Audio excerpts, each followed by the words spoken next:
Je te parlerai pour les points, je te dirai le prénom des acteurs. Il en rêve depuis qu'il est tout petit. Il va te parler aussi. D'accord, à savoir à quel moment vous passez sur un... Faire du cinéma, réaliser des films.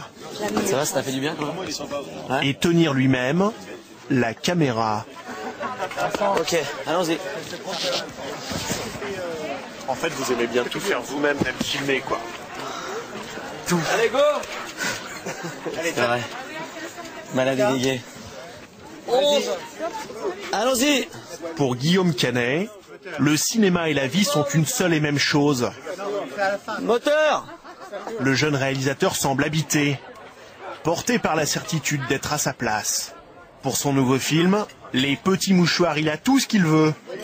17 millions d'euros de budget et un très beau casting. Marion Cotillard, Benoît Magimel, François Cluzet ou encore Gilles Lelouch. Bouge pas Gilles, remontre-moi, vas-y continue. Le top des acteurs français, emmené par son énergie qui déborde, jusqu'à la rupture.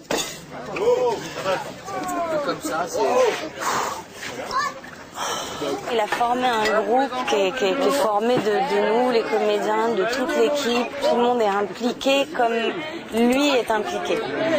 Et il vous transmet son énergie. Complètement. C'est un leader né. C'est quelqu'un que vous suivez. Ça se décide pas, ça. C'est un type qui dit suivez-moi et puis on le suit parce qu'on a l'instinct qu'il va dans la bonne direction. Allons-y, le Kodak. Le Kodak. Le petit Guillaume a tout conquis à la force du poignet. Non, moi je veux le faire d'ici. Double-la. Pas d'études de cinéma, pas de parents dans le métier, il n'est pas du sérail. Ok, allons-y. Allons-y, voilà.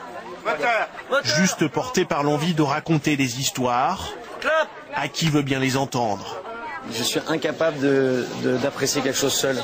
On peut m'envoyer à l'autre bout du monde voir un truc sublime, je serais incapable de l'apprécier parce que je n'aurai pas quelqu'un qui sera témoin de là pour voir le truc avec moi et partager ce moment-là. Donc voilà, je crois que c'est un truc de partageur. Voilà. Vous faites du cinéma pour pas être tout seul presque. Ouais, c'est possible. C'est possible. Alors comment un gamin presque comme les autres est-il devenu une étoile montante du cinéma français? J'adore ce que vous faites. Merci beaucoup.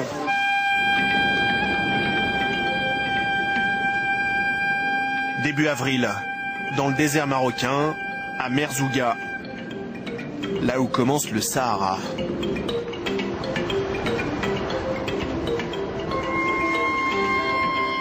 Guillaume joue les premiers rôles dans la super production française de l'année, Le Dernier Vol. Le matin, il arrive toujours parmi les premiers au camp de base, prêt à tourner. Bonjour, vous êtes déjà en tenue alors? J'ai pas pris mes dents, ça fait bizarre, hein, parce que j'ai des fausses dents. Oui.